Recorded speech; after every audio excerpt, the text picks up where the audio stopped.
શ્રી સુબોધિનીજીના આધારે શ્રી વલ્ભાચાર્યજીએ ભગવત સેવા માટે શું આજ્ઞા કરી છે? તો કે પુષ્ટિ માર્ગીય ભગવત સેવા સ્નેહયુક્ત છે, જેથી સેવ્યને સુખ થાય અને સેવ્યને સંતોષ થાય, તે જ સેવા કહેવાય છે. ભગવાનનું જ્ઞાન ના હોય તો પણ રુચિ પ્રમાણે શાસ્ત્રોને અનુસરીને ભગવાનની સેવા કરવી, ભગવાનના સેવકોમાં ભગવત બુદ્ધિ રાખવી. ઇન્દ્રિયોનું ચંચલપણું હોય તો સેવા ફલ આપતી નથી, એમ લોક અને વેદમાં સિદ્ધ છે. ભગવાને બહિર્મુખોને સેવાથી દૂર રાખેલા છે. સેવકોમાં સેવાનો અધિકાર જણાવનાર બે ધર્મો છે. પહેલું નિવૃત્તત્વ અને બીજું નિયતાર્થત્વ.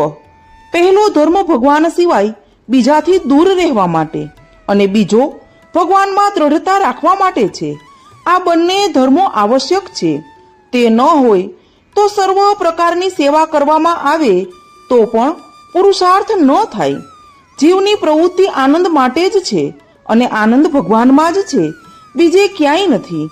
જીવોનો આનંદ તિરોહિત છે. જળમાં તે આનંદની ગંધ પણ નથી. જેનામાં આનંદ હોય તે જ આનંદ આપી શકે.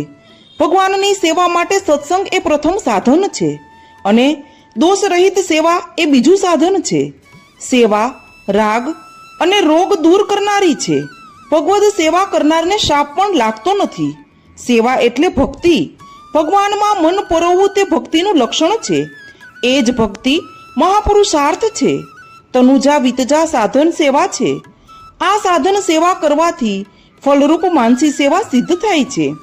જેમ ગંગાજીનો પ્રવાહ સમુદ્ર તરફ અવિચ્છિન્ન રીતે વહ્યા કરે છે, કોઈ પણ સ્થળે અટકતો નથી, તેમ મનનો પ્રવાહ ગતિ પ્રભુ તરફ અવિચ્છિન્ન રીતે વહ્યા કરે, તેનું નામ માનસી સેવા છે, નિર્ગુણ ભક્તિ છે. શ્રી વલ્લભે 16 ગ્રંથમાં સેવા પર ભાર મૂકી સમજાવેલ છે. તે વાત જીવનમાં ઉતારી જો સેવા કરવામાં આવે તો તે સેવા આધિ દૈવિક બને. સેવા તો આપણે હાથે જ કરવી જોઈએ. સેવાના બાકીના વખતમાં પ્રભુના સ્વરૂપને સમજાવનારા ગ્રંથો વાંચવા જોઈએ. નામ સેવા પણ જરૂરી છે. કુંભન દાસને 1.5 જ પુત્ર હતા, તે યાદ કરી લેવું.